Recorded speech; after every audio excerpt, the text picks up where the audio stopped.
నిన్నంతా కూడా చర్చ అంతా కూడా కేటీఆర్ అదేవిధంగా సృజన్ రెడ్డి అదేవిధంగా కవిత చుట్టే తిరిగినటువంటి విషయం అందరికీ కూడా తెలుసు. సో లేటెస్ట్గా దాని మీద సవాల్ కూడా విసిరిండు కేటీఆర్. నేను కూడా ఆయనకు ఒక సవాల్ విసురుతా ఉన్నాను.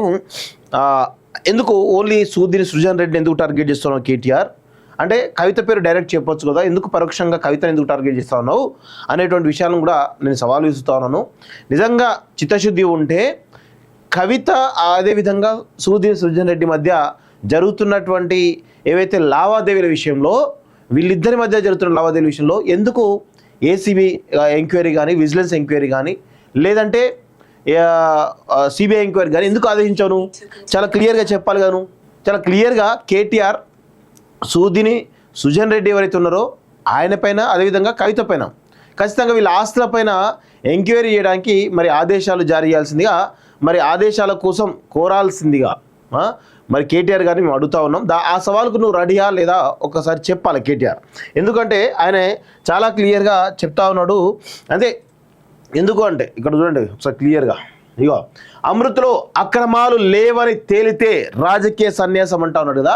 ఇదంతా బయటికి చెప్పేటువంటి స్టోరీ మాత్రం మిత్రులారా. దీని వెనకాల ఖచ్చితంగా కవిత టార్గెట్గానే కేటీఆర్ మాట్లాడుతున్నాడు, విమర్శలు చేస్తున్నాడు. ఎందుకంటే కవిత ఆల్రెడీ ఢిల్లీ లిక్కర్ స్కామ్లో దొరికింది. సో ఢిల్లీ లిక్కర్ స్కామ్లో దొరికి ఆల్రెడీ తిహార్ జైల్లో దాదాపు 160 రోజులకు పైగా జైల్లో ఉండి రావడం జరిగింది. సో ఇక్కడ అమాంతంగా ఆమెకు ఒక రకమైనటువంటి క్రేజ్ రావడం జరిగింది. ఎందుకంటే ఇక్కడ Harish Rao versus KTR fight already జరుగుతూ ఉంది. సో ఈ క్రమంలో కవిత ఎక్కడ తనకు పోటీ వచ్చి తను ఎక్కడ దొక్కుతారు అని చెప్పేసి ఆ యొక్క ఫ్రస్ట్రేషన్లో కవితను ఫస్ట్ మట్టుబెట్టాలన్నటువంటి ప్లాన్లో రాజకీయంగా కంప్లీట్గా క్లోజ్ చేయాలన్నటువంటి ప్లాన్లో కేటీఆర్ ఒక ప్రయత్నం చేస్తూ ఉన్నాడు. నిజంగా ఈ ముగ్గురితో పోల్చుకుంటే కవిత, కేటీఆర్, హరీష్ రావు ఈ ముగ్గురితో పోల్చుకుంటే అందులో అమూల్ బేబీ లాంటోడు కేటీఆర్. ఎస్, కేటీఆర్ ఒక అమూల్ బేబీ. ఆయనే అంత అంటే వాళ్ళిద్దరి రాజకీయ చరిష్మా ముందు పనికిరాడినే. సో అందుకే హరీష్ రావును కొట్టడం అంత ఈజీ కాదు కేటీఆర్కి. సో హరీష్ రావును రాజకీయంగా దెబ్బ కొట్టాలంటే కేటీఆర్ కాదు, కేటీఆర్ అయ్యేతరం కూడా కాదు. సో అందుకే ఫస్ట్ ఏం చేయాలి, సో కవిత హరీష్ రావు ఇద్దరు కనుక దూసుకొస్తే నేను అమూల్ బేబీ లాగా నన్ను చిన్న పోరన్లాగా చూస్తారని చెప్పేసి హరీష్ రావుకు కేటీఆర్కు తెలుసు. సో అందుకే ఫస్ట్ కవితను టార్గెట్ చేయాలనుకున్నాడు. కవితను ఆల్రెడీ ఢిల్లీ లిక్కర్ స్కామ్లు టార్గెట్ చేస్తే ఆల్రెడీ ఆమె రాజకీయంగా కొంత ఒడిదొడుకులు ఎదుర్కొంటూ వస్తుంది. కాకపోతే ఆమె బయటకు వచ్చిన తర్వాత బీఆర్ఎస్ క్యాడర్ అంతా కూడా ఆమె వైపు చూసింది. సో ఆ క్రమంలో ఎక్కడ ఆమెను మీరు ఎగ్జాంపుల్ నేను చెప్తాను, ఇది అక్కడ ఎయిర్పోర్ట్లో జరిగినటువంటి సంఘటన ఇది. సో ఆ సంఘటన నేను చాలా క్లియర్ చెప్తాను మిత్రులారా, రాసి పెట్టుకోండి. ఇదే జరిగింది. బీఆర్ఎస్ పార్టీ శ్రేణులకు కూడా కీలకమైన వ్యక్తులు ఎవరైతున్నారో అక్కడ కవితను రిసీవ్ చేసుకోవడానికి వచ్చినటువంటి ఆమె తోటి ఫ్లైట్లో వచ్చినటువంటి నేతలు అవుతున్నారో వాళ్ళందరికీ కూడా తెలుసు ఈ విషయం. ఏమైంది అంటే ఢిల్లీ లిక్కర్ స్కామ్లో బెయిల్ వచ్చిన తర్వాత తిహార్ జైలు నుంచి విడుదలైన తర్వాత నెక్స్ట్ డే కవితకు సంబంధించినటువంటి బంధువులు అదేవిధంగా కేటీఆర్ ఇతర వ్యక్తులు ఎవరుతున్నారో హరీష్ రావు లేడు, మళ్ళీ హరీష్ రావు లేడు, ఓన్లీ వీళ్ళందరూ కొంతమంది ఎవరుతున్నారో బీఆర్ఎస్ పార్టీ సంబంధించిన కొంతమంది నాయకులు ఎవరుతున్నారో వీళ్ళందరూ కూడా శంషాబాద్ ఎయిర్పోర్ట్కు రావడం జరిగింది. సో శంషాబాద్ ఎయిర్పోర్ట్ నుంచి బయటికి రాగానే వేలాది మంది బీఆర్ఎస్ కార్యకర్తలు కవితను CM CM CM CM CM అంటూ అరుస్తూ ఉంటే ఆమె పక్కనే ఉన్నటువంటి కేటీఆర్ ఇదేదో తేడా కొడుతుంది, నాకేదో ఇబ్బందికరంగా అయ్యేటువంటి పరిస్థితి అని చెప్పేసి ఆ నుంచి పక్కకి వెళ్ళిపోయి ఇంటికి వెళ్ళిపోవడం జరిగింది. సో ఆమె దాదాపు 1 గంట 2 గంటలు 3 గంటల పాటుగా ఆమె యొక్క రిసీవ్ చేసుకున్న అభిమానుల మధ్య ఆమె ఇంటికి పోవడం జరిగింది. సో అక్కడ చాలా క్లియర్గా కేటీఆర్ అసలు ఆమెతోటి ఇద్దరు కలిసి ఆ యొక్క ఆమె రిసీవ్ చేసుకునే కార్యక్రమంలో ఇద్దరు కలిసి ఒకటే దాని కారులో ఉండాలి. కానీ ఎప్పుడైతే కవితను సీఎం సీఎం సీఎం సీఎం అని అరిచారో ఆ క్రమంలో కేటీఆర్ అక్కడ డిసప్పాయింట్ అయిపోయి విచిత్రమైన చూస్తూ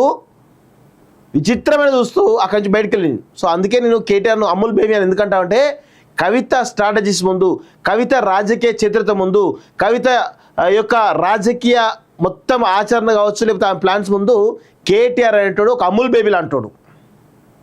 అర్థమైంది కదా. సో అందుకే కవితను ఢిల్లీ లిక్కర్ స్కామ్ తోటి టార్గెట్ చేయాలనుకున్నాడు, కొంత ఇబ్బంది పెట్టాలనుకున్నాడు, రాజకీయంగా ఒత్తాలనుకున్నాడు. సో ఆ ప్రయత్నంలో భాగంగా ఆమె ఆ ప్రయత్నంలో సఫలీకృతమైండు. కానీ బయటికి రాగానే ఎప్పుడైనా కానీ ఏ లీడర్ కానీ ఎన్ని స్కాములు చేసినా కానీ బయటకు వచ్చిన తర్వాత వాళ్ళ యొక్క చరిష్మా అమాంత పెరిగిపోతూ ఉంటుంది. ఈవెన్ రేవంత్ రెడ్డి కావచ్చు, చంద్రబాబు నాయుడు కావచ్చు, వీళ్ళు ఎవరైతే ఉన్నారో వీళ్ళందరూ చరిష్మా ఏ విధంగా పెరిగిందో మనకు చూసినాం. సో అదే క్రమంలో కవిత యొక్క రాజకీయంగా చరిష్మా పలుకుబడి పెరిగింది. సో ఈ క్రమంలో కేటీఆర్ మరింత దిగజారుతూ ఉన్నాడు కాబట్టి సో ఇప్పుడు ఏం చేయాలి, సూదిని సృజన్ రెడ్డిని టార్గెట్ చేయాలి. ఎందుకంటే సూదిని సృజన్ రెడ్డి, కవిత ఇద్దరు కూడా ఒక వ్యాపార భాగస్వాములు.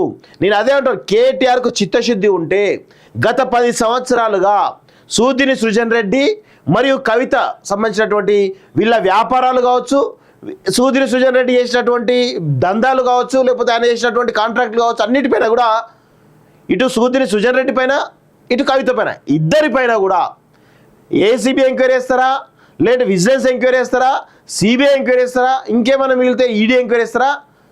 మరి అది అడిగేటువంటి దమ్ము కేటీఆర్కి ఉందా? కేవలం సూదిని సృజన్ రెడ్డి ఎందుకు టార్గెట్ చేస్తా ఉన్నావు? సూదిని సృజన్ రెడ్డికి మీరు ఎన్నికలకు ముందే పాలమూరు రంగారెడ్డి ప్రాజెక్టులో 2300 కోట్ల ప్రాజెక్టులు ఇవ్వడం జరిగింది. అంతకుముందు 1000 కోట్ల ప్రాజెక్టులు చేసిన విషయం మీ ప్రభుత్వంలోనే ఇవ్వడం జరిగింది సూదిని సృజన్ రెడ్డికి. అందుకే అంటా ఉన్నాడు, సూదిని సృజన్ రెడ్డి అదేవిధంగా కవిత వీళ్ళిద్దరి మధ్య జరిగినటువంటి ట్రాన్సాక్షన్లో ఒక ఎంక్వైరీ కమిటీకి మరి వేయాలని చెప్పేసి కోరేటువంటి దమ్ము ధైర్యం మరి అమూల్ బేబీ కేటీఆర్కి ఉందా లేదని అడుగుతా ఉన్నాను. అమూల్ బేబీ అంటా నేను ఇప్పటి నుంచి, ఎందుకంటే ఆయన రాజకీయ అవసరాల కోసం ఏ విధంగా ఎవరిని ఏ విధంగా వాడుకుంటూ నాకు తెలుసు. ఎందుకంటే అక్కడ ఫ్యామిలీలో జరిగే ప్రతి విషయం నాకు వస్తుంది. వీళ్ళను గత అసెంబ్లీ ఎన్నికల ముందు వరకు కూడా వీళ్ళ భరతాన్ని మొత్తం చీల్చి చెండాడు వీళ్ళంతా వీళ్ళ కథల్ని. సో అక్కడ జరిగే ప్రతి విషయం తెలుసు కాబట్టి చెప్తా ఉన్నాను చాలా క్లియర్గా. ఇందులో రేవంత్ పది ఊడగొట్టేందుకు మంత్రి పొంగులేటి ఎత్తమంటూ ఇది ఒక డ్రామా ఆడుతూ ఉన్నాడు. సో అంత సినిమా లేదు. రేవంత్ రెడ్డి చాలా అంటే ఈ ప్రభుత్వం ఏదైతే ఉందో చాలా స్థిరంగా ఉంది అనేది గుర్తుపెట్టుకోండి. అంత ఈజీగా పోతానుకోవడం పొరపాటు. ఎందుకంటే నువ్వు మీ అయ్యని ఇబ్బంది పెట్టినావు, నన్ను ముఖ్యమంత్రి చేయమని చెప్పి చాలాసార్లు మీ అయ్యని ఇబ్బంది పెట్టినావు, కానీ ఎవరు కూడా నీకు సహకరించలేదు మెజారిటీ యొక్క ఎమ్మెల్యేలు. అది నీకు తెలుసు. నీ పార్టీలో జరిగినట్టు ఇక్కడ కూడా ప్రెజర్ అవుతుందేమో, ఏమైనా అవుతుందేమో అని అనుకుంటామేమో. ఏం కాదు, గుర్తుపెట్టుకో కేటీఆర్. దమ్ముంటే దర్యాప్తు జరిపించాలి, సీజే దగ్గరికి వెళ్దాం రా. సీజే దగ్గరికి వెళ్దాం అన్నప్పుడే నువ్వు కవితను టార్గెట్ చేస్తే అర్థమవుతుంది. నేను అదే అంటాను, నువ్వు పరోక్షంగా కవితను ఎందుకు టార్గెట్ చేపిస్తున్నావు? నువ్వు డైరెక్ట్గా టార్గెట్ చేయించు, డైరెక్ట్గా టార్గెట్ చేయి. ఎందుకు ఈ యొక్క ముసుగులు ఆట? అన్నీ దొంగట్లు అవసరమా కేటీఆర్? నీ ఇంటెన్షన్ ఏంది, నీ కథ ఏంది? దీని తర్వాత దీన్ని అడ్డు పెట్టుకొని కవితను ఏ విధంగా టార్గెట్ చేయాలనేది నాకు క్లియర్ కట్గా సమాచారం రావడం జరిగింది. అది నీ కోర్టు నుంచి రావడం జరిగింది. అది గుర్తుపెట్టుకో కేటీఆర్. ఇష్టం లేదంటే సెంట్రల్ విజిలెన్స్ కమిషన్ వద్దకు వెళ్దాం. ఎస్ వెళ్ళాలి. సెంట్రల్ విజిలెన్స్ కమిషన్ కాదు, స్టేట్ విజిలెన్స్ కమిషన్, ఏ కమిషన్ కానీ వెళ్ళాలి. వెళ్తే సూదిని సృజన్ రెడ్డికి అదేవిధంగా కవితకు మధ్య జరిగినటువంటి లావాదేవీలు ఏవైతున్నాయో అన్నీ కూడా బయటకు వస్తాయి. బయటికి రావడంతో ఏమైంది, ఆమె కవిత యొక్క రాజకీయ జీవితాన్ని కంప్లీట్గా మట్టు పెట్టాలని ఒక ప్రయత్నం చేస్తున్నట్టు నాకైతే క్లియర్గా అర్థమవుతా ఉంది.